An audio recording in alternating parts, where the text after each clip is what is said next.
بسم اللہ الرحمن الرحیم. تمام چیزیں. اب ایک دو اور بہت سی بحثیں ہیں.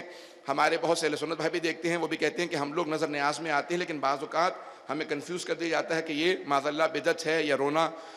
بعض اوقات بہت سے برادران نے مجھ سے کہا کہ ہم مجلس میں آتے ہیں، رونا نہیں چاہتے، لیکن جب مصائب سنتے ہیں تو خود بخود رونے لگتے ہیں. مظلوم کربلا کے مصائب سنتے ہیں، شہداء کے مصائب سنتے ہیں تو میں خود رونے آنے لگتا ہے. تو کہیں یہ بدعت ہے؟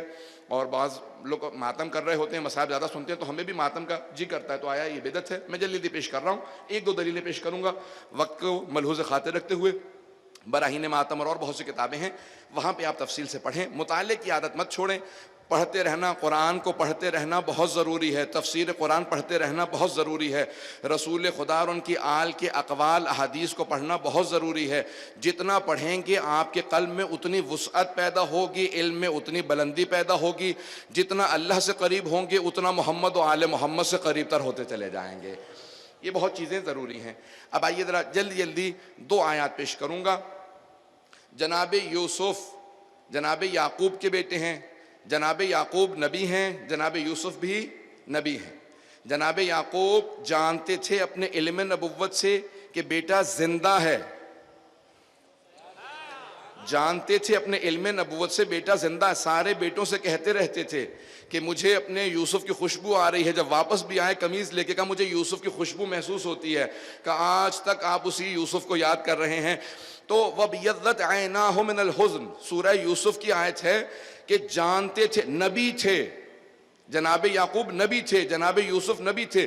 جدائی میں اتنا گریہ کیا کہ اللہ کہتا ہے وَبْيَضَّتْ عَيْنَاهُ مِنَ الْحُزْنِ اس گریے سے، اس غم منانے سے جناب یعقوب نے رو رو کے اپنی آنکھیں گوا دی، یعنی آنکھیں سفید ہو گئیں، یعنی آنکھوں میں ان کا نور چلا گیا. تو اللہ سبحانہ وتعالیٰ کہتا ہے کہ اتنا گریہ کیا میرے ایک نبی نے دوسرے کو یاد کر کے کہ آنکھیں ضائع کر دیں. نہ اللہ نے قرآن میں کہا یہ بدعت تھا، نہ اللہ نے کہا یہ حرام تھا. اللہ کو اتنا پسند آیا ان کا گریہ کہ قرآن میں ذکر کیا، ان کی تعریف کی، کہا کہ بے انتہا میرا مقرب بندہ تھا. اور اللہ نے جب پلٹایا بھی تو جناب یوسف نے ہاتھ نہیں لگایا تھا، کرتا تھا جناب یوسف کا. پتہ نہیں توجہ ہے یا نہیں ہے.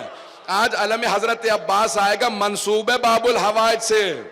اگر جناب باب الحوائج ہاتھ لگاتے تو بہت سے لوگ کہتے ہیں ہمیں حرج نہیں ہے، لیکن یہ علم ہے. تو جناب یوسف نے خود ہاتھ نہیں لگایا تھا، جناب یعقوب کی آنکھوں کو کرتا بھیجا تھا، کرتے کو آنکھوں سے لگایا. فرتد بصیرہ قرآن کی آیت ہے، دوبارہ بصارت واپس آ گئی. تو اللہ کے نبی نے بتا دیا، جناب یوسف جناب یعقوب نے بتا دیا کہ یاد رکھنا جو انبیاء سے چیزیں منسوب ہوں، شبیہ بن جائیں، ان میں بھی شفا پائی جاتی ہے.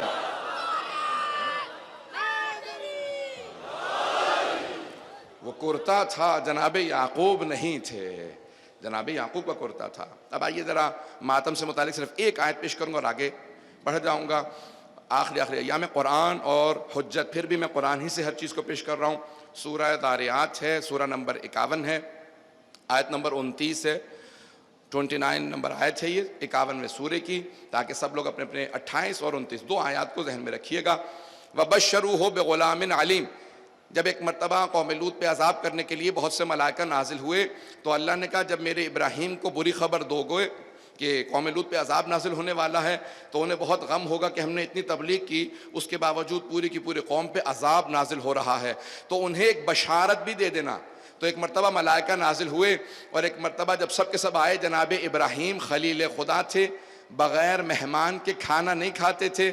دیکھا کچھ مہمان آئے ہیں، فوراً بلایا، کہا کہ بیٹھ جائیے. ان سب نے ہاتھوں کو روکا ہوا تھا. تو تفصیل ہے، ایک مرتبہ کہا کہ کیا بات ہے، کہا کہ ہم فرشتے ہیں، کھانا نہیں کھاتے. انسان کی شکل میں آئے تھے بستی سے گزرتے ہوئے، کیونکہ اللہ نے خاص پیغام بھیجا ہے، حلیے میں نہیں آئے ہیں، فرشتوں کی اصل صورت میں نہیں آئے.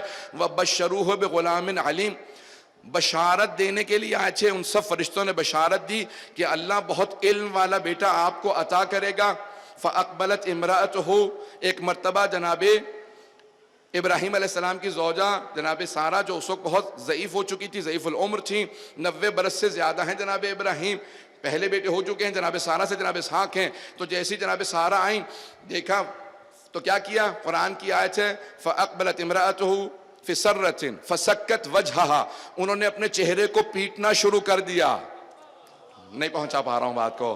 ہمارے بہت سے لوگ، ہمارے بہت سے مسلمان ماتم نہیں کہتے ہمارے ماتم کو، وہ کہتے ہیں یہ پیٹ رہے ہیں. تو میں نے اسی لیے ترجمہ وہی کیا ہے جو سب کے لیے قابل قبول ہو. ہم سینے کو پیٹتے ہیں، چہرے کو پیٹنا بہت زیادہ اذیتناک ہوتا ہے. جناب سارہ نے چہرے کو پیٹنا شروع کیا کہ عجوز عقیم، میں بانجھ ہوں، بوڑھی ہو چکی ہوں، اب بچے کو پالنے کی ہم میں طاقت نہیں پروردگارا، اب اس بڑھاپے میں بچے کو کیسے پالیں گے. جب انہوں نے چہرہ پیٹنا شروع کیا، جناب جبرائیل موجود تھے، پروردگار کی آواز وہاں تھی، ابراہیم نبی خدا موجود تھے، ساری آوازیں تھی. کسی فرشتے نے، کسی نبی نے نہیں کہا یہ بدعت ہے بند کر دو.